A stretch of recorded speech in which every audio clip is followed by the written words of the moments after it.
প্রায় 40 বছর আগে একটি যুবতী মেয়েকে নৃশংসভাবে খুন করা হয়, যেটার ব্যাপারে কেউ জানে না, এমনকি তদন্ত হয়নি। তবুও একদিন হঠাৎই খুনি লাইভে এসে তার খুনের কথা জানিয়ে দেয়। এছাড়া তার সহযোগী খুনিদের নামও বলে দেয়, যারা এখন দেশের অত্যন্ত ক্ষমতাধর ব্যক্তি। তারা কোথায় লাশ লুকিয়েছিল সেটাও দেখিয়ে দেয়। এরপরই লোকটা সেখানেই সুইসাইড করে মরে যায়। এখন প্রশ্ন হলো, এত বছর পরে এসে সে কেন নিজের অপরাধ স্বীকার করলো? সে মেয়েটিকে বা কেন খুন করা হয়েছিল? শেষ পর্যন্ত বাকি খুনিরা কি শাস্তি পাবে? জানতে হলে আসুন শুনে আসি সম্প্রতি রিলিজ পাওয়া মালায়ালাম ক্রাইম থ্রিলার সিনেমা রেখাচিত্রামের এক্সপ্লেনেশন। খুব ভোরে বাবার ডাকে বিবেকের ঘুম ভাঙে। বিবেক একজন পুলিশ ইন্সপেক্টর। তাকে জুয়া খেলার দায়ে সাসপেন্ড করা হয়েছে, তাই সাসপেনশনের সময়টা সে বাবাকে রাবার বাগানে সাহায্য করে এবং বাড়ির টুকটাক কাজ করে কাটাচ্ছে। তবে মানসিক শান্তি তার নেই। পত্রিকা, টিভি সব জায়গায় শুধু তার নিউজটাই হাইলাইট হচ্ছে। তবে সে এই দুঃসময় কাটিয়ে আবারও ডিউটিতে ফেরার চেষ্টা করছে। এই জন্য একদিন তার ঊর্ধ্বতন কর্মকর্তা তাকে নিয়ে এসপির কাছে যায়। এসপি প্রথমে বিবেকের ব্যাপারে কোনো সাহায্য করতে চায় না, কারণ মুখ্যমন্ত্রী পর্যন্ত বিবেকের ব্যাপারটা পৌঁছে গেছে। তবুও এসপিকে বুঝিয়ে বলা হয় মালাক্কাপাড়া থানায় এসএইচও ট্রান্সফার হয়ে গেছে, আপাতত তার পজিশনটা ফাঁকা আছে। এই থানায় তেমন সেন্সিটিভ ইস্যু নেই, তাই ওখানে যদি বিবেককে পোস্টিং দেওয়া হয় তাহলে তার ব্যাপারটা আস্তে ধীরে চাপা পড়ে যাবে। এসপি এবার তার কথা মেনে নেয় এবং বিবেককে মালাক্কাপাড়া থানায় পোস্টিং দিয়ে দেয়। বিবেকও খুশি মনে সেখানে গিয়ে জয়েন করে। এদিকে রাজেন্দ্র নামের এক লোক মরণব্যাধির সাথে লড়াই করছিল, কিন্তু সে অনিয়ন্ত্রিত জীবনযাপন চালিয়ে যাচ্ছিল। তার ঘরের প্রতিটা কোনায় কোনায় মদের বোতল। তাই রাজেন্দ্রনের ডাক্তার তাকে বোঝায় কিছুদিন আগেই তার সার্জারি হয়েছে, তার এখন সাবধানে থাকা উচিত। কিন্তু রাজেন্দ্রন বলে সে জানে তার হাতে বেশি সময় নেই, সে এটাও জানে তার এখন কি করা উচিত। তো পরের দিন রাজেন্দ্রন কোনো একটা কাজে মালাক্কাপাড়াতেই যাবার জন্য বের হয়। এরপর সে মালাক্কাপাড়ার একটা জঙ্গলে যায়। ড্রাইভার এবং গাড়ি জঙ্গলের মুখে রেখে সে ভেতরে যায়। এরপরে দুটো বিশাল গাছের নিচে মাঝামাঝি জায়গায় বসে। এরপরে সে ফেসবুক লাইভে এসে জানায় আজকে সে তার জীবনের একটা কঠিন সত্য বলতে চলেছে। এটা তার জীবনের এমন একটা ঘটনা যেটার অভিশাপে তার সুখ, শান্তি, স্বাস্থ্য, পরিবার সব নষ্ট হয়ে গেছে। আজ থেকে প্রায় 40 বছর আগে, তখন 1985 সাল, এক ঝমঝমে বৃষ্টির রাতে সে আর তার বন্ধুরা মিলে একটা মেয়ের লাশকে এখানেই দাফন করেছিল। তার সঙ্গে যারা ছিল তাদের মধ্যে একজন এলিস জুয়েলার্সের মালিক ভিনসেন্ট, অন্যজন তাদের আরেক বন্ধু ফ্রান্সিস। তারা যে মেয়েটিকে পুঁতে রেখেছিল তার বয়স মোটামুটি 18 বছর ছিল। মেয়েটি কে, কোথায় থেকে এসেছিল সেটাও সে জানত না। রাজেন্দ্রন ভেবেছিল কিছুদিনের ভেতরেই হয়তো ব্যাপারটা জানাজানি হয়ে যাবে, কিন্তু এতগুলো বছর পরেও এই ব্যাপারটা এখনো সামনে আসেনি। কিন্তু সে এই পাপের বোঝাও আর বয়ে নিয়ে বেড়াতে পারছে না। তাই স্বীকারোক্তি দিয়েই রাজেন্দ্রন নিজের মাথায় পিস্তল ঠেকিয়ে আত্মহত্যা করে। গুলির আওয়াজ পেয়ে ড্রাইভার ছুটে এসে দেখে ততক্ষণে রাজেন্দ্রন মারা গেছে। একটু পরে মালাক্কাপাড়া থানায় ফোন দেওয়া হয়। থানায় সবে বিবেক জয়েন করেছে। ফোনটা সেই রিসিভ করে। বিবেক ঘটনাস্থলে এসে দেখে পুলিশের আগে মিডিয়া সেখানে পৌঁছে গেছে। কিছুক্ষণ পরে ঊর্ধ্বতন কর্মকর্তারাও চলে আসে এবং জায়গাটা ঘুরে দেখার নির্দেশ দেয়। যদি তারা কঙ্কাল পায় তবে কেসটার তদন্ত চালিয়ে যাবে, তার আগে কোনো অ্যাকশন তারা নেবে না। এদিকে ভিনসেন্ট অসুস্থ স্ত্রীর পাশে দাঁড়িয়েছিল। তার স্ত্রী অনেক বছর যাবৎ বিছানাগত। ভিনসেন্ট রাজেন্দ্রনের ঘটনার ব্যাপারে জানত না। তার ছেলে ছুটে এসে তাকে রাজেন্দ্রনের ভিডিওটা দেখায়। ভিডিও দেখে ভিনসেন্ট যথাসম্ভব শান্ত থাকার চেষ্টা করে এবং ছেলেকেও ভরসা দিয়ে বলে টেনশন নেবার দরকার নেই, এটা এমন কিছু না। অন্যদিকে রাজেন্দ্রনের দেখিয়ে দেওয়া জায়গাটার খোঁড়াখুড়ি শুরু হয়। কিছুক্ষণ খোঁড়ার পরে হঠাৎ বৃষ্টি শুরু হওয়ায় খোঁড়ার কাজ স্থগিত রাখা হয়। অফিসারেরাও চলে যেতে শুরু করে। তবে বিবেক ছাতা নিয়ে গর্তের কাছে যায় এবং সে দেখে পানিতে কাপড়ের ছেঁড়া অংশ ভেসে উঠেছে। সে তখনই আবারও খোঁড়ার নির্দেশ দেয়। গর্তের পানি ছেঁকে আবারও খোঁড়াখুড়ি শুরু হয়। কিছুক্ষণের মধ্যেই তারা একটা কঙ্কাল খুঁজে পায়। কঙ্কালের সাথে তারা একটা পাইলও পায়। ফরেন্সিক ডাক্তার জানায় কঙ্কালটা কোনো মেয়ের, তবে তার বয়স এবং অন্যান্য ডিটেলস জানতে সময় লাগবে। বিবেকের আজকের পারফরমেন্স দেখে এসপি খুব খুশি হয়। তাই এসপির নির্দেশে ইনভেস্টিগেশন অফিসার বিবেককে এই কেসের ইনভেস্টিগেশন টিমে নিয়ে নেয়। পরের দিন ইনভেস্টিগেশন অফিসার সবাইকে নিয়ে মিটিং করে। সে বিবেককে দায়িত্ব দেয় সে যেন রাজেন্দ্রনের বাড়িতে গিয়ে তার ব্যাপারে বিস্তারিতভাবে খোঁজ নেয়। টেকনিক্যাল টিমকে রাজেন্দ্রন এবং ভিনসেন্টের কোনো কানেকশন আছে কিনা খুঁজে দেখতে বলে। এছাড়া রাজেন্দ্রনের বলা আরেকটা নাম ফ্রান্সিসের ব্যাপারে কোনো তথ্য পুলিশের কাছে ছিল না, তাই তার ব্যাপারেও খোঁজ নিতে বলা হয়। আর এর মধ্য দিয়ে এই কেসের অফিসিয়াল তদন্ত শুরু করা হয়। বিবেক রাজেন্দ্রনের ডাক্তারের কাছে গিয়ে জিজ্ঞাসাবাদ করে। ডাক্তার জানায় রাজেন্দ্রনের লিভার ড্যামেজ ছিল, একবার লিভারের অপারেশন করা হয়েছে, কিন্তু সে তবুও কেয়ারলেসভাবে জীবন কাটাতো। বিবেক এবার রাজেন্দ্রনের পরিবারের ব্যাপারে জিজ্ঞেস করলে ডাক্তার জানায় রাজেন্দ্রনের তার স্ত্রীর সাথে অনেকদিন আগেই ছাড়াছাড়ি হয়ে গেছে। সে শুনেছিল রাজেন্দ্রনের নাকি একটা ছেলেও আছে, কিন্তু ছেলেকে সে কখনই রাজেন্দ্রনের সাথে দেখেনি। তো এবার বিবেক রাজেন্দ্রনের প্রাক্তন স্ত্রীর কাছে যায়, কিন্তু সেখান থেকেও বিশেষ কিছু জানা যায় না। এদিকে ফ্রান্সিসকে খুঁজতে গিয়ে পুলিশের নাজেহাল অবস্থা হয়ে যায়। তারা রাজেন্দ্রনের বয়সী বেশ কয়েকজন ফ্রান্সিসকে খুঁজে বের করে, কিন্তু আসল ফ্রান্সিসকে পাওয়া যায় না। আবার যে মেয়েটিকে হত্যা করা হয়েছিল তারও কোনো খোঁজ পাওয়া যাচ্ছিল না। পুলিশ সমস্ত মিসিং ফাইল তন্ন তন্ন করে খুঁজতে থাকে, কিন্তু তার ট্রেস পাওয়া যায় না। রিপোর্ট চেকের সময়ে একজন এসআই বিবেককে জিজ্ঞেস করে যেসব মেয়েরা চিটারি বাটপারি করে পালিয়ে গেছে ওদের নামেও তো মিসিং কেস আছে, এই কেসগুলো সে খুঁজে দেখবে কিনা। বিবেক তাকে নিষেধ করে দেয় আর হারানো কেসগুলোর দিকেই ফোকাস করতে বলে। বিবেকের গার্লফ্রেন্ড একজন সাংবাদিক ছিল, সেও 80 দশকের অনেকগুলো মিসিং রিপোর্টের পেপার কাটিং এনে দেয়। বিবেক মিসিং রিপোর্টগুলোর ভিত্তিতে সেই সব পরিবারের সাথে দেখা করে এবং পাইলটা দেখিয়ে জিজ্ঞেস করে এটা তাদের মেয়ের কিনা, কিন্তু সব জায়গা থেকেই তাকে হতাশ হয়ে ফিরতে হয়। তবে কয়েকদিনের চেষ্টার পরে অবশেষে একজন অতি বৃদ্ধ লোক পাইলটা ডিটেক্ট করে এবং জানায় এটা তারই হারিয়ে যাওয়া মেয়ের। তো এবার সেই লোকটার স্যাম্পল কালেক্ট করে কঙ্কালের ডিএনএর সাথে ম্যাচ করতে পাঠানো হয়। বিবেক গিয়ে ব্যাপারটা ইনভেস্টিগেশন অফিসারকে জানায়। অফিসার বিবেককে এবার ভিনসেন্টের গ্রামের বাড়িতে তার ব্যাপারে খোঁজ নিয়ে আসতে বলে। বিবেক ভিনসেন্টের এক কাজিনের সাথে দেখা করে। কাজিন জানায় এই গ্রাম থেকে ভিনসেন্ট বহু বছর আগেই চলে গিয়েছে। ভিনসেন্টের ছোটবেলাতেই তার বাবা তাকে এবং তার মাকে রেখে চলে যায়। তখন থেকে মা ছেলে খুব কষ্টে দিন পার করছিল। একদিন ভিনসেন্ট চার্চে এক বিশপের ছাতা চুরি করতে গিয়ে হাতে নাতে ধরা পড়ে। তখন ভিনসেন্ট বিশপকে জানায় তার স্কুলে যাবার জন্য ছাতা নেই, এই জন্য সে ছাতাটা চুরি করেছে। তখন বিশপ তার ব্যাপারে খোঁজ খবর নেয় এবং তার দারিদ্র্যের কথা জানতে পারে। এছাড়া ভিনসেন্ট পড়াশোনাতেও বেশ ভালো ছিল, তাই বিশপ তার দায়িত্ব নিয়ে তাকে একটা ভালো স্কুলে ভর্তি করিয়ে দেয়। এভাবে একসময় ভিনসেন্ট নিজের পড়াশোনা শেষ করে এবং মুম্বাইতে শিফট করে। তো এরপরে বিবেক আরও বিস্তারিত খোঁজ নিয়ে জানতে পারে পড়াশোনা চলাকালীন সময়ে ভিনসেন্ট মালাক্কাপাড়াতেই বিশপের বাড়িতে থাকতো, যেখানে কঙ্কালটা পাওয়া গেছে। বিশপের বাড়িটা সেখান থেকে মাত্র 6 কিলোমিটার দূরে। এই জন্য বিবেক এবার জিজ্ঞাসাবাদের জন্য ভিনসেন্টকে ডেকে আনে এবং এই ব্যাপারে জিজ্ঞেস করে। ভিনসেন্ট জানায় বিশপের মৃত্যুর আগ পর্যন্ত সে তার সাথেই ছিল, কিন্তু সে লাশের ব্যাপারে কিছু জানে না। তখন বিবেক তাকে জিজ্ঞেস করে মৃত্যুর 2 দিন আগে রাজেন্দ্রন ভিনসেন্টের ফ্রন্টম্যানের কাছে ফোন করেছিল। রেকর্ড অনুযায়ী ভিনসেন্টের রাজেন্দ্রনের সাথে 15 সেকেন্ড কথাও হয়েছে। তো তাদের মধ্যে কি কথা হয়েছিল?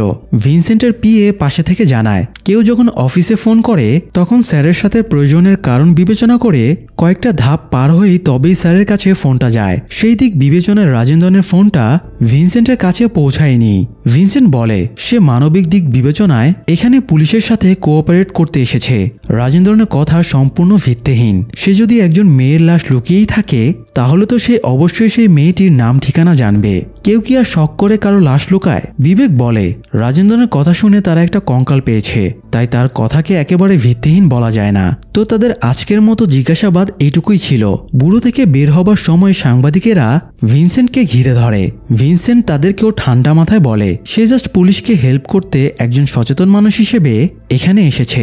যাই হোক, এরপরে বিবেক ফরেন্সিক ডাক্তারের কাছে যায় এটা জানতে যে বৃদ্ধ লোকটার সাথে মেয়েটির ডিএনএ ম্যাচ করেছে কিনা, কিন্তু জানা যায় তাদের ডিএনএ ম্যাচ করেনি। খবরটা বৃদ্ধকে ফোন করে জানাতে গেলে জানা যায় বৃদ্ধ নাকি মারা গিয়েছে। তো বিবেক সহকর্মীকে নিয়ে বৃদ্ধর বাড়িতে যায়। বৃদ্ধর ছেলে বলে তার বাবা গত 40 বছর ধরে হারানো মেয়ের জন্য অপেক্ষা করে কাটিয়েছে, কিন্তু মেয়ে মৃত। এটা শোনার পরে তিনি আর সেই শোক সামলাতে পারেনি, তাই তিনিও মারা গেলেন। কথাটা বিবেকের মনে খুব আঘাত করে। সে কোয়ার্টারে ফিরে আবারও মিসিং রিপোর্টগুলো চেক করতে শুরু করে। তখন তার সেদিন এসআইয়ের বলা কথাটা মনে পড়ে। তখন সে চিটারি বাটপারি করে পালিয়ে যাওয়া মেয়েদের কেসের রিপোর্টগুলো দেখতে শুরু করে। এবার সে একটা লিড পেয়ে যায়। পরের দিন সে থ্রিসুর সিটি থানায় যায় এবং অফিসারের সাথে দেখা করে। বিবেক বলে তারা একটা মেয়ের ফ্রড অ্যান্ড চিটিং কেসের এফআইআর খুঁজে পেয়েছে, যেটা এই থানা থেকে পাঠানো হয়েছিল। তাই সে 1985 সালের রেকর্ড দেখতে চায়। অফিসারও তাকে অনুমতি দিয়ে রেকর্ডস রুমে নিয়ে যায়। বিবেক এবং তার টিম অনেক খুঁজে সেই কেসের ফাইলটা পেয়ে যায়। এতে দেখা যায় চন্দ্রপ্রাণ নামের কেউ একজন মেয়েটির বিরুদ্ধে এফআইআর করেছিল। তো তার অ্যাড্রেস জানতে বিবেক পোস্ট অফিসে যায়, কিন্তু সেখানে চন্দ্রপ্রাণের অ্যাড্রেস পাওয়া যায় না। তবে একটা ফিল্ম ইন্ডাস্ট্রির কথা জানা যায় যেখানে সে কাজ করত। তাই বিবেক এবার ফিল্ম সমিতিতে চলে যায় আর সেখানে জানতে পারে চন্দ্রপ্রাণ এখানেই কাজ করত। তবে তাকে পরে সমিতি থেকে সাসপেন্ড করা হয়। সে বিবেককে চন্দ্রপ্রাণের নতুন ঠিকানা দিয়ে দেয় আর সাবধান করে দিয়ে বলে ওর কাছে গিয়ে যেন সে নিজের পুলিশের পরিচয় না দেয় আর যাওয়ার সময় যেন একটা মদের বোতল নিয়ে যায়। তো বিবেক এবার টিম নিয়ে ইউনিফর্ম ছাড়াই চন্দ্রপ্রাণের বাড়িতে যায়। তাকে মদ খাইয়ে তার এফআইআর করা সেই মেয়েটার ব্যাপারে জিজ্ঞেস করে। সে সময়ে তাকে ছাড়া কোনো সিনেমাই হতো না। সে সিনেমার জুনিয়র আর্টিস্ট সাপ্লাই দিত। তো একদিন রেখা নামের একটা মেয়ে তার কাছে ছুটে আসে আর বলে সে সুপারস্টার ম্যামথির নায়িকা হয়ে অভিনয় করতে চায়। চন্দ্রপ্রাণ রেখাকে বোঝায় ব্যাপারটা এতটা সহজ না, তাকে আগে নিজেকে প্রমাণ করতে হবে, তবেই সে ম্যামথির মতো সুপারস্টারদের সাথে অভিনয় করতে পারবে। সে সময় মালাক্কাপাড়া এরিয়াতে একটা সিনেমার শুটিং হচ্ছিল।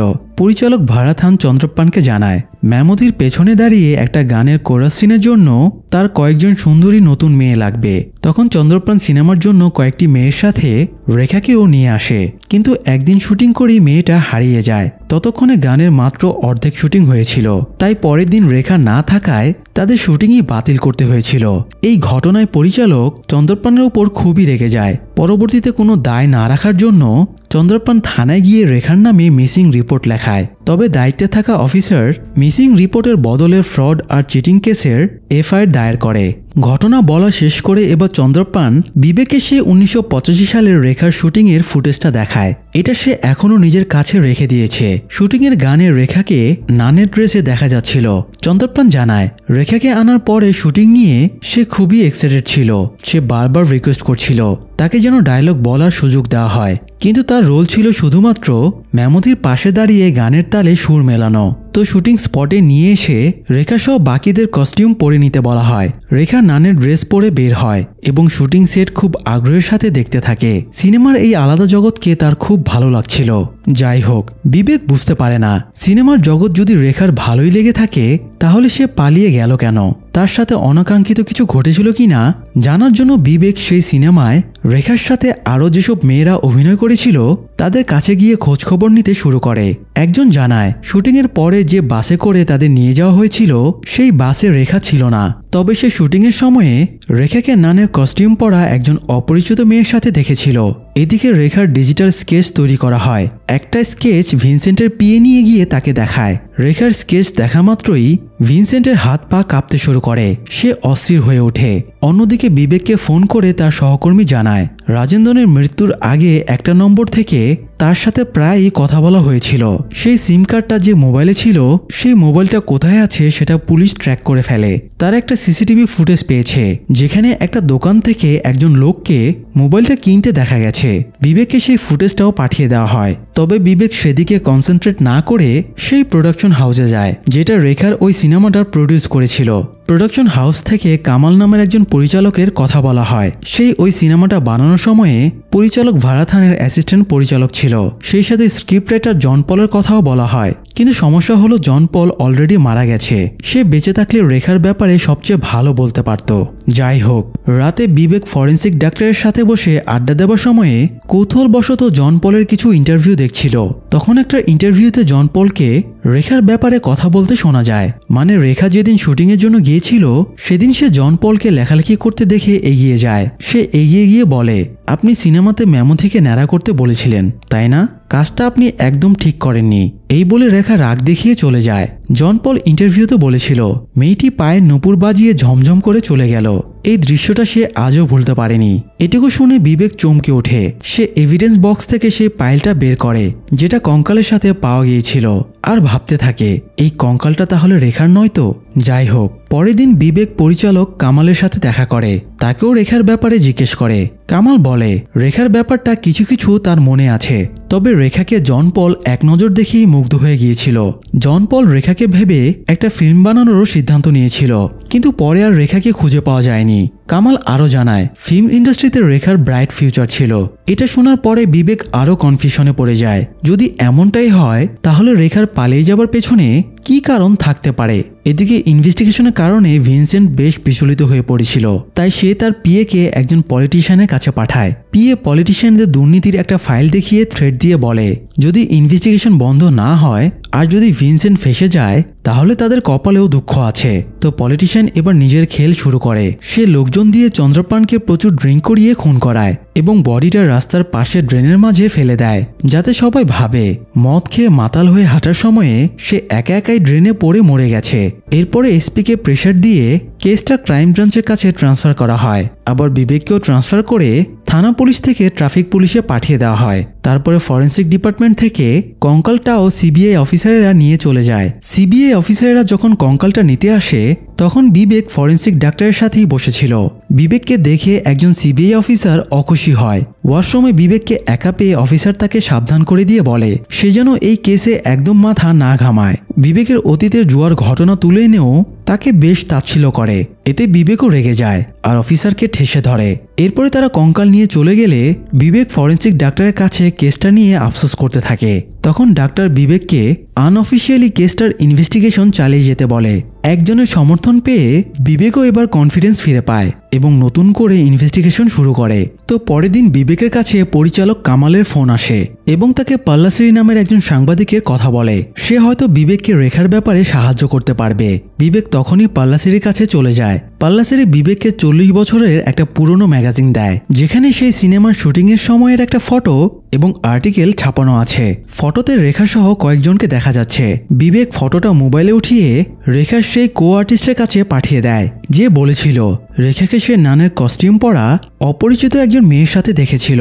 মহিলা ফটো চেক করে জানায় সেই মেয়েটা এই ফটোতে নেই। এদিকে বিবেকের দুজন সহকর্মীও রেখার অভিনয় করা সিনেমাটা দেখে জানায় তার বর্ণনা করা নানের কস্টিউমস পরা কাউকে তারা সিনেমায় দেখেনি। তখন বিবেক মাথা খাটিয়ে বলে এই মেয়েটা কোনো ফটো বা ভিডিওতে এই জন্যই নেই, কারণ সে কোনো অভিনেত্রী ছিল না, বরং সে আসলেই একজন নান। ব্যাপারটার প্রুফ করতে বিবেক চার্চে যায় এবং চার্চের মাদারকে ম্যাগাজিনের ফটোটা দেখায়। সে এক মুহূর্তেই ফটোতে রেখাকে চিনে ফেলে এবং তার নামটাও স্পষ্ট করে বলে। বিবেক তাকে বলে পুলিশ একটা কঙ্কাল পেয়েছে, তার ধারণা এটা হয়তো রেখার। তাই সে মহিলাকে রেখার ব্যাপারে বিস্তারিত বলার জন্য রিকোয়েস্ট করে। মহিলা জানায় সে ওই সময় চার্চের সিস্টার ছিল। তো রেখা যেদিন শুটিংয়ে এসেছিল সেদিন ম্যামথিকে দৌড়ে দেখতে যাবার সময়ে তার নানের কস্টিউমটা ছিঁড়ে যায়। এরপরে সে যখন প্রোডাকশন হাউসের দর্জির কাছে সেটা সেলাই করতে যায় তখন দর্জি জানায় তার হাতে শখানেক কাজ পড়ে আছে, তাই সে কস্টিউম সেলাই করে দিতে পারবে না। রেখা এবার বেশ বিপাকে পড়ে যায়। শুটিং স্পটটা ছিল চার্চের একদম পাশেই, তাই রেখা চার্চের কাছে চলে আসে। তখন চার্চের বাইরে সিস্টার কাপড় মেলে দিচ্ছিল। সিস্টারও ম্যামথির অনেক বড় ফ্যান ছিল। রেখা সিস্টারকে অনুরোধ করে বলে তার নানের কস্টিউম ছিঁড়ে গেছে, তাই যদি সে তাকে একটা নানের ড্রেস দিয়ে হেল্প করে তাহলে তার খুব উপকার হয়। তখন সিস্টার ভাবে এই সুযোগে হয়তো সে ম্যামথির সাথে দেখা করতে পারবে, তাই সে ড্রেস দেবার বিনিময়ে রেখাকে শর্ত দেয় ম্যামথির সাথে তাকে দেখা করাতে হবে। যদিও রেখার সেই ক্ষমতা ছিল না, তবুও সে সিস্টারের শর্তে রাজি হয়ে যায়। তো অনেকক্ষণ পরে সিস্টার শুটিং স্পটে গিয়ে দেখে রেখা গানটা রিহার্সাল করছে। তাকে দেখে রেখা বেশ বিব্রতবোধ করে আর বলে ড্রেসটা পাওয়ার জন্য সে তাকে মিথ্যা বলেছে। সে একজন জুনিয়র আর্টিস্ট, তার এখানে কোনো ভ্যালু নেই। সিস্টার অবশ্য এতে কোনো রাগ করে না, বরং সে রেখাকে টেনে নিয়ে মানুষের ভিড়ের মধ্যে চলে যায়। এই মানুষগুলো ম্যামথিকে দেখার জন্য ভিড় জমিয়েছিল। সেখানে দাঁড়িয়ে কাছ থেকে ম্যামথিকে দেখেই সিস্টার খুব খুশি হয়। এরপরে সিস্টার আর রেখার মধ্যে বেশ ভাব জমে ওঠে। রেখার গানের শুটিংয়ের সময়ও সিস্টার সেখানেই ছিল। শুটিং ভালোই চলছিল, কিন্তু হঠাৎ বৃষ্টি শুরু হওয়ায় গানের শুটিং অর্ধেকেই থামিয়ে দেওয়া হয়। পরের দিন চার্চে তাদের একটা শুট ছিল, তাই সিস্টার রেখাকে বলে আজ রাতটা না হয় সে চার্চের কনভেন্টেই কাটিয়ে দিক। এখানে ভিড় আর কোলাহলের মধ্যে থাকার চেয়ে রেখা কনভেন্টে আরামে থাকতে পারবে। রেখাও সিস্টারের কথায় রাজি হয়ে যায়, তাই সিস্টার রেখাকে নিয়ে কনভেন্টে চলে আসে। রেখাকে চার্চের সবার সাথে পরিচয় করিয়ে দিয়ে রাতে তারা একসাথে খেতে বসে। খাওয়া হয়ে গেলে রেখাকে একটা ঘরে শুতে দিয়ে সিস্টার নিজের রুমে চলে যায়। এরপরই একটা অঘটন ঘটে। সকালে দেখা যায় রেখা মিসিং, আর রেখার সাথে সাথে আলমারিতে রাখা ডোনেশনের অনেকগুলো টাকাও মিসিং। দুইয়ে 4 মিলিয়ে বোঝা যায় রেখা টাকাগুলো নিয়ে পালিয়েছে। যেহেতু সিস্টার রেখাকে কনভেন্টে এনেছিল, তাই তাকে অনেক তাচ্ছিল্য সহ্য করতে হয়েছিল। যদিও তারা রেখার বিরুদ্ধে কোনো কেস ফাইল করেনি, কারণ ব্যাপারটা জানাজানি হয়ে গেলে তাদের ভবিষ্যতে ডোনেশন পেতে সমস্যা হতো, তাই তারা ব্যাপারটা চেপে যায়। সিস্টারের মুখে কথাগুলো শোনার পরে বিবেকও বেশ আপসেট হয়ে যায়। রেখার ব্যাপারটা যে এই পর্যায়ে পৌঁছাবে সে ভাবতে পারেনি। যাই হোক, বিবেক সিস্টারের কাছ থেকে ওই সময়ে কনভেন্টে আরও যারা থাকতো তাদের সবার ডিটেলস চায়। সিস্টার জানায় ওই সময় কনভেন্টে থাকা বেশিরভাগ নানি মরে গেছে, তবে সে পুষ্পাম নামের একজনের কথা বলে। ঘটনার 3-4 মাস পরে সে চার্চের মাদারের সাথে ঝগড়া করে চলে যায়। এছাড়া থাঙ্গামা নামের একজনের কথা বলে। থাঙ্গামা তার স্বামী বেবি চাত্তান এবং সন্তানকে নিয়ে এখানে থাকতো। থাঙ্গামা এবং তার স্বামী বেবি মারা গেছে, তবে তাদের ছেলে আলাপূজা গ্রামে আছে। এটা শুনে বিবেকের খেয়াল হয় কিছুদিন আগে তার সহকর্মী তাকে জানিয়েছিল মৃত্যুর আগে রাজেন্দ্রনকে আলাপূজা থেকেই কেউ একজন ফোন করত, যাকে একটা দোকানে সিসি ক্যামেরায় ফোন কিনতে দেখা গিয়েছিল। তাই বিবেক এবার আলাপূজাতে চলে যায় এবং থাঙ্গামা আর বেবির ছেলে বিনুকে খুঁজে বের করে। বিনু ছিল মাতাল নেশাখোর। বিবেক প্রথমেই বিনু আর তার বন্ধুকে উত্তম মধ্যম দেয়, তারপরে জিজ্ঞেস করে রাজেন্দ্রনের সাথে তাদের কি কানেকশন। তখন বিনু স্বীকার করে 40 বছর আগে সে তখন ছোট ছিল। চার্চে সে সময় সিনেমার শুটিং চলছিল। তো এক ঝুম বৃষ্টির রাতে সে তার বাবার সাথে কয়েকজনকে কার্পেটে মোড়ানো একটা লাশ চার্চ থেকে বের করে এনে জঙ্গলের দিকে নিয়ে যেতে দেখেছিল। সে ভেবেছিল এটাও সিনেমার শুটিংয়ের অংশ। পরের দিন বিনু তার বন্ধুকেও গর্ব করে বলেছিল তার বাবা সিনেমায় অভিনয় করেছে, কিন্তু সিনেমা রিলিজের পরে সে দেখে সিনেমায় ওই সিনটা নেই। এরপরে বহু বছর কেটে যায়। বিনুর মনে সে প্রশ্নটা এখনো রয়েই গেছে। তো বছরখানেক আগে বিনুর বাবা খুব অসুস্থ ছিল। তখন বাবাকে সে ওই দিনের ঘটনার ব্যাপারে জিজ্ঞেস করে। তখন তার বাবা টাকা চুরি এবং লাশ লুকানোর ব্যাপারে জানায়। এটা জানার পরে বিনু আর তার বন্ধু রাজেন্দ্রনের সাথে যোগাযোগ করে এবং তাকে ব্ল্যাকমেল করে টাকা হাতাতে থাকে। এরপরে 1 মাস আগে তো রাজেন্দ্র নিজেই নিজের অপরাধ স্বীকার করে নেয় এবং লাশ লুকানোর কথাও বলে দেয়। তবে যেহেতু বিনুর বাবা বেবি মারা গিয়েছিল, তাই রাজেন্দ্রর মৃত্যুর সময় স্বীকারোক্তিতে তার বাকি দুজন সহযোগী ভিনসেন্ট এবং ফ্রান্সিসের কথা উল্লেখ করলেও বেবির কথা উল্লেখ করেনি। যাই হোক, সব শোনার পরে বিবেকের মনে হয় সেদিন তারা যে মেয়েটার লাশ দাফন করেছিল সেটা হয়তো রেখাই ছিল। তাই বিবেক বিনু আর তার বন্ধুকে বলে বাঁচতে চাইলে তারা যেন এসপি স্যারের সামনে গিয়ে পুরো ঘটনা খুলে বলে। এরপরে বিবেক বেরিয়ে এসে সিআইকে ফোন করে পুরো ঘটনা খুলে বলে। সিআই বলে তারা আর এই কেসের দায়িত্বে নেই, তাই সে কিছুই করতে পারবে না। তবুও বিবেক তাকে বোঝায় এবং গ্যারান্টি দেয় যে সাক্ষী হিসেবে সে বিনু এবং তার বন্ধুকে এসপির সামনে হাজির করবে। এটা শুনে সিআই তাকে এই কেসে হেল্প করতে রাজি হয়ে যায়। তো সব সেটেলমেন্ট করে পরের দিন বিবেক বিনু এবং তার বন্ধুকে নিতে তাদের বাড়িতে যায়। কিন্তু সেখানে গিয়ে দেখে বিনুর লাশ গাছের সাথে ঝুলছে আর তার বন্ধুর লাশ নদীতে ভাসছে। তাদের দুজনকেই কেউ খুন করে দিয়েছে। বলা বাহুল্য তাদেরকে খুন ভিনসেন্টই করিয়েছে, কারণ সে লোক দিয়ে সবসময় বিবেকের উপরে নজর রাখছিল। এমনকি ভিনসেন্ট ফ্রান্সিসের খোঁজও পেয়ে গিয়েছে। অবশ্য বিবেকেরও ফ্রান্সিসের খোঁজ পেতে বেশি সময় লাগে না।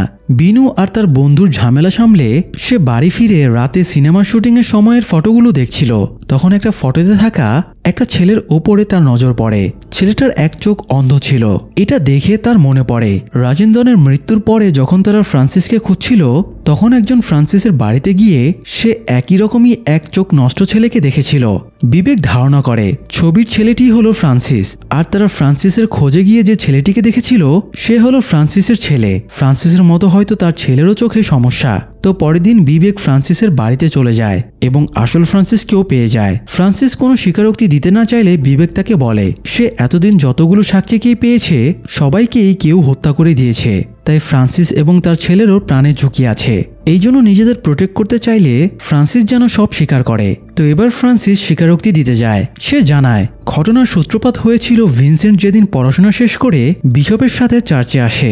তখন ভিনসেন্টের নাম ছিল ভেক্কাচান। যাই হোক, চার্চে আগে থেকেই পুষ্পাম নামের একটা মেয়ে কাজ করত। পুষ্পাম ছোটবেলা থেকেই অনাথ, তাই সে চার্চেই বড় হয়েছে। তো ভিনসেন্ট আসার পরে তাদের দুজনের চোখাচোখি হয় এবং একসময় পরিচয় হয়। ভিনসেন্টকে বিশপ নিজের অ্যাসিস্ট্যান্ট হিসেবে কাজ দিয়েছিল। যখন কোনো ডোনেশনের টাকা আসতো, বিশপ ভিনসেন্টকে সেই টাকা আলমারিতে রাখতে বলতো। আর টাকাটা রাখার সময়ে ভিনসেন্ট কিছু টাকা চুরি করে নিত। একদিন পুষ্পাম তাকে টাকা চুরি করতে দেখে ফেলে, তাই বাধ্য হয়ে চুরির টাকার ভাগ পুষ্পামকেও দেওয়া লাগে। তো একদিন কথার ফাঁকে ভিনসেন্ট পুষ্পামকে বলে সে সবে পড়াশোনা শেষ করেছে, এখন সে এখান থেকে দূরে কোথাও চলে গিয়ে নতুনভাবে জীবন শুরু করতে চায়, এই জন্যই সে টাকা জমাচ্ছে।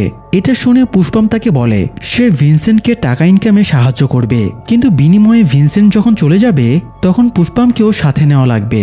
তো এরপর থেকে প্রতিদিন রাতের আধারে পুষ্পাম ভিনসেন্টকে চার্চের বিভিন্ন জিনিস চুরি করে বের করে দিত, আর ভিনসেন্ট সেগুলো বিক্রি করত।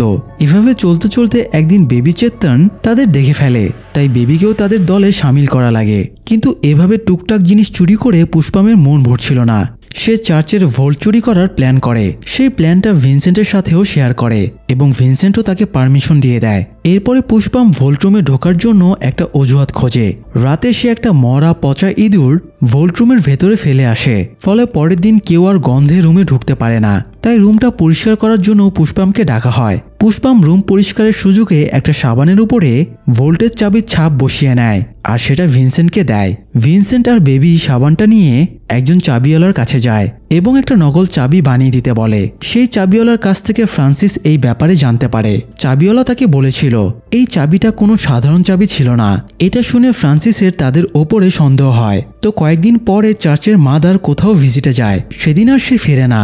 এরই মধ্যে আবার সিস্টার সবার সাথে রেখাকে কনভেন্টে এনে রাখার কথা শেয়ার করে। আড়াল থেকে এটা শুনে পুষ্পাম একটা মাস্টার প্ল্যান বানিয়ে ফেলে। সে রাতের খাবার রান্নার সময়ে মাংসের তরকারির ভেতরে ঘুমের ওষুধ মিশিয়ে দেয়, কিন্তু ঝামেলা বাঁধে খাবার সময় রেখা জানায় সে মাংস খায় না। তাই রাতে সবাই ঘুমিয়ে গেলে পুষ্পাম রেখার ঘরে যায় এবং রেখার গলা চেপে ধরে। এরপরে শাড়ির আঁচল দিয়ে রেখার গলায় ফাঁস দিয়ে তাকে মেরে ফেলে। এদিকে ফ্রান্সিস সন্দেহবশত রাজেন্দ্রনকে নিয়ে চার্চে দেখতে যায়। তখন তারা দেখে ভিনসেন্ট আর বেবি ভারী কিছু টেনে বের করার চেষ্টা করছে। তারা ভেবেছিল তারা দামি কিছু চুরি করে নিয়ে যাচ্ছে, তাই ভাগ বসানোর জন্য তারাও সেখানে যায়। কিন্তু গিয়ে দেখে মেঝেতে একটা লাশ পড়ে আছে। বেবি তাদের থ্রেট দেয়, যদি এই ব্যাপারে জানাজানি হয়ে যায় তাহলে আমরা সাক্ষী দেব, তোরাও আমাদের সাথে জড়িত ছিলি। তাই বাধ্য হয়ে তারা দুজনেও তাদের সঙ্গ দেয়। যদিও রাজেন্দ্রন এতে রাজি হচ্ছিল না, তাই তাকে সবাই মিলে থ্রেট দেয় যদি সে সঙ্গ না দেয় তাহলে মেয়েটাকে খুনের সব দায় রাজেন্দ্রনের উপরে চাপিয়ে দেওয়া হবে। ফলে রাজেন্দ্রনও বাধ্য হয়ে রেখাকে জঙ্গলে নিয়ে গিয়ে দাফন করতে সাহায্য করে। রেখাকে দাফনের সময় দেখা যায় সে তখনও জীবিত আছে, তবুও কোনো দয়া না দেখিয়ে তাকে মাটি চাপা দিয়ে দেওয়া হয়। তারপরে চুরি সব টাকা তারা নিজেদের মধ্যে ভাগ করে নেয়। আর এই ঘটনার পরের দিন যেহেতু রেখা মিসিং ছিল, আবার ভোল্টও খোলা ছিল, তাই সব দোষ রেখার উপরে চলে যায়। তারপরে তারা নিজেরা সময়ের সাথে সাথে চার্চ ছেড়ে চলে যায় এবং পরবর্তীতে তারা নিজেদের ভেতরে সম্পূর্ণভাবে যোগাযোগ বিচ্ছিন্ন করে দেয়। তো স্বীকারোক্তি শেষেও একটা সমস্যা থেকে যায়। ফ্রান্সিস এবং রাজেন্দ্রন উভয়ের কাছেই রেখা অপরিচিত ছিল। তারা শুধু ভিনসেন্ট এবং বেবির সাথে একটা মেয়ের লাশ দাফন করেছিল, কিন্তু সেটা যে রেখাই ছিল এই ব্যাপারে সে নিশ্চিত না। ঘুরে ফিরে বিবেক আবারও সে একই জায়গায় ফিরে আসে, তাই এবার সে অন্য ট্রিক্স খাটায়। বিবেক হাসপাতালে ভিনসেন্টের অসুস্থ স্ত্রী অ্যালিসের কাছে একটা ফুলের বুকি পাঠায়, যেটাতে লেখা ছিল গেট ওয়েল সুন পুষ্পাম। এটা দেখে অ্যালিস খুব অস্থির হয়ে ওঠে। ভিনসেন্ট সেটা খেয়াল করে এগিয়ে যায়, সেও বুকির ওপরে লেখাটা দেখে। এরপর সে রেগে মেগে কেবিন থেকে বেরিয়ে আসে এবং দেখে বিবেক দাঁড়িয়ে আছে। আর এর থেকেই বিবেক বুঝে যায় ভেক্কাচান যেমন নাম বদলে ভিনসেন্ট হয়েছে, পুষ্পামও তেমনি নাম বদলে অ্যালিস হয়েছে। আর চার্চ থেকে চলে আসার পরে ভিনসেন্ট আর পুষ্পাম বিয়ে করে এবং চুরি করে আনা টাকা এবং সোনা দিয়ে দুজনে মিলে অ্যালিস জুয়েলার্সের ব্যবসা শুরু করে। যাই হোক, সব প্রমাণাদি নিয়ে বিবেক এসপির কাছে যায়। সে এসপিকে জানায় এলিসি যে আসল পুষ্পাম সে এটা প্রমাণের জন্য চার্চে গিয়েছিল। এরপর সে কনভেন্টের ভেতরে খুঁজে পুষ্পামের এমব্রয়ডারি করা একটা রুমাল পেয়েছে। রুমালে যে ডিজাইন আঁকা হয়েছে সেটা একদম এলিস জুয়েলার্সের লোগোর মতোই দেখতে, মানে পুষ্পাম ওই ডিজাইনটাই নিজের কোম্পানির লোগোর জন্য ইউজ করেছে। এসপি সব শোনার পরে বলে ভিনসেন্ট আর পুষ্পামের আইডেন্টিটি চেয়েও বেশি জরুরি ওই কঙ্কালটার আইডেন্টিটি। ওরা যে রেখারি কঙ্কাল এই ব্যাপারে তাদের কাছে শক্তপোক্ত কোনো প্রমাণ নেই। তাই এসপি বিবেককে বলে সে যেন রেখার ব্যাপারে ডিটেলস খুঁজে বের করে।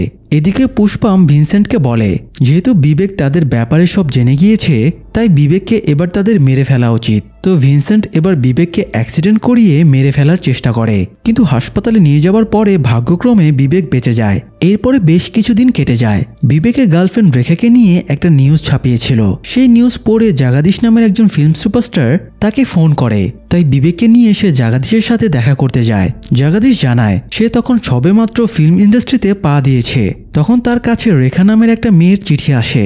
রেখা তার অভিনয়ের অনেক প্রশংসা করেছিল। তো এরপর থেকে তাদের প্রায়ই চিঠি আদান প্রদান হতো। রেখা ম্যামথির অনেক বড় ফ্যান ছিল। তাই রেখা জাগাদীশের কাছে আবদার করেছিল সে যেন তাকে ম্যামথির অটোগ্রাফ সহ একটা ফটো ম্যানেজ করে দেয়। এরপরে একদিন রেখা জানায় সে ফিল্মের হিরোইন হতে চায়, কিন্তু তার বাবা মানছে না। এই জন্য সে নিজের পরিবারকে ছেড়ে ছুড়ে ফিল্ম ইন্ডাস্ট্রিতে যাওয়ার কথা বলেছিল।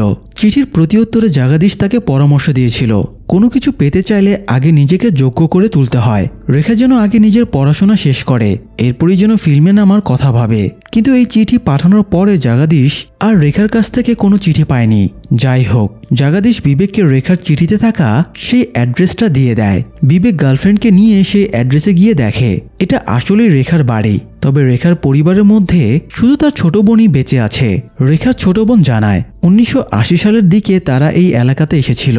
এখানে আসার পর থেকে রেখার মাথায় সিনেমার ভূত চাপে। সে সবসময় নায়িকা হতে চাইতো। তাই ফিল্মের ম্যাগাজিন ঘেটে যেসব স্টারদের ঠিকানা পেত তাদেরকেই সে চিঠি লিখত।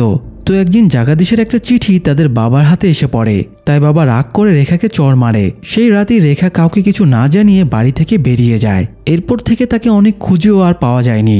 বাবা মায়ের মৃত্যুর পরে রেখার ছোট বোন আর এই জায়গা ছেড়ে যায়নি। তার আশা ছিল হয়তো একদিন রেখা ফিরে আসবে। সব শুনে বিবেক রেখার পায়েলটা তাকে দেখায় এবং সে দেখেই চিনে ফেলে এই পায়েলটাই তাদের মা রেখাকে দিয়েছিল। যাই হোক, এরপরে সিআই ভিনসেন্টের ছেলেকে ডেকে তার বাবা মায়ের সব সত্যি জানিয়ে দেয়। সে গিয়ে ভিনসেন্ট আর পুষ্পামকে ঘৃণা ভরে এই ব্যাপারে জিজ্ঞেস করে। তারা দুজনে বুঝে যায় তাদের সব রহস্য ফাঁস হয়ে গেছে। পুষ্পাম ভিনসেন্টকে বলে সে জেলে যেতে পারবে না। ভিনসেন্ট যেন তাকে এই অভিশপ্ত জীবন থেকে মুক্তি দেয়। তাই ভিনসেন্ট পুষ্পামের কথা মতো তাকে মেরে ফেলে। এদিকে ততক্ষণে ভিনসেন্টের নামেও অ্যারেস্ট ওয়ারেন্ট বেরিয়ে যায় এবং তাকে গ্রেফতার করা হয়। পরবর্তীতে রেখার কঙ্কালটা ধর্মীয়ভাবে দাফন করা হয়। দাফনের শেষে বিবেক রেখার বোনকে একটা খাম দেয় যেটা জাগাদীশ তাকে দিয়েছিল। এই খামের ভেতরে ম্যামথির অটোগ্রাফ সহ একটা ফটো ছিল যেখানে ম্যামথি রেখার জন্য শুভেচ্ছা বার্তা লিখেছে। কারণ অনেক বছর আগে রেখা একবার জাগাদীশকে চিঠিতে আবদার করেছিল সেজন্য তাকে ম্যামথির অটোগ্রাফ সহ একটা ফটো ম্যানেজ করে দেয়। অবশেষে তার ইচ্ছেটা পূরণ হয় আর সেই সাথে সিনেমার গল্পটাও এখানেই শেষ হয়ে যায়। দর্শক, অপরাধ কখনো চাপা থাকে না। অপরাধী একদিন না একদিন ঠিকই ধরা পড়ে। তাই কোনো কিছু করার আগে ভেবেচিন্তে করুন যাতে পরবর্তীতে এর করুণ ফল ভোগ করতে না হয়। আজ এ পর্যন্তই। এক্সপ্লেনেশন ভালো লাগলে চ্যানেলটি সাবস্ক্রাইব করুন। ধন্যবাদ।